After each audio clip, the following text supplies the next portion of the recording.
मूसा को परमेश्वर ने मिस्र की गुलामी से इस्राएलियों को निकालने के लिए बुलाया था।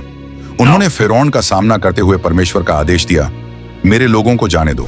परमेश्वर ने मूसा के माध्यम से मिस्र पर 10 विपत्तियां लाईं, जिनमें नील नदी का खून में बदल जाना, टिड्डियों का झुंड भेजना और हर मिस्री घराने के पहले जन्मे पुत्र की मृत्यु शामिल थी।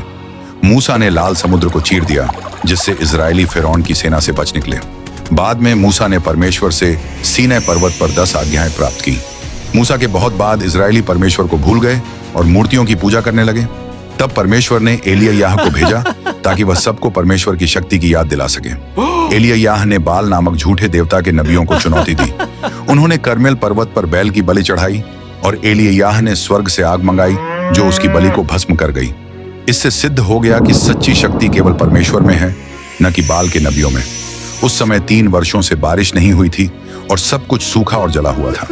लेकिन कर्मेल पर्वत पर विजय के बाद एलिय्याह ने प्रार्थना की और आकाश से वर्षा हुई, सूखे का अंत हो गया। एलिय्याह कभी मरे नहीं। वह आग के रथ में स्वर्ग उठाए गए, जो उनके परमेश्वर के राज्य में विशेष स्थान को दर्शाता है। एलिय्याह का एक शिष्य था, एलीशा। एलीशा ने अन्य किसी भी भविष्यवक्ता से अधिक चमत्कार किए।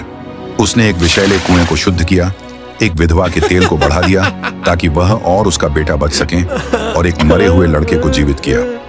एलीशा ने सीरिया की सेना के सेनापति नामान को कोढ़ से चंगा किया, जिससे यह सिद्ध हुआ कि परमेश्वर में चंगा करने और बचाने की शक्ति है।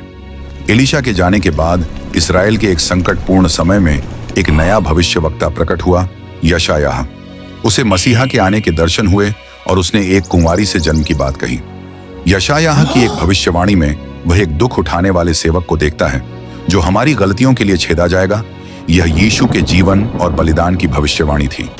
यशायाह की सेवा के बहुत समय बाद एक नया भविष्यवक्ता आया, दानिय्येल।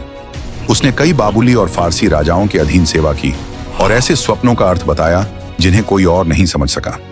दानिय्येल हर दिन परमेश्वर से प्रार्थना करता था और उसने प्रार्थना करना नहीं छोड़ा। इसी कारण उसे भूखे शेरों की मांद में डाल दिया गया, लेकिन परमेश्वर ने एक स्वर्गदूत भेजा और उसे बचा लिया। दानिय्येल को भविष्य की घटनाओं के दर्शन हुए, जिनमें मसीहा का आगमन और समय का अंत भी शामिल था। ये भविष्यवक्ता अपनी शक्ति से नहीं, बल्कि परमेश्वर में अपनी गहरी आस्था और आज्ञाकारिता के कारण सामर्थी थे।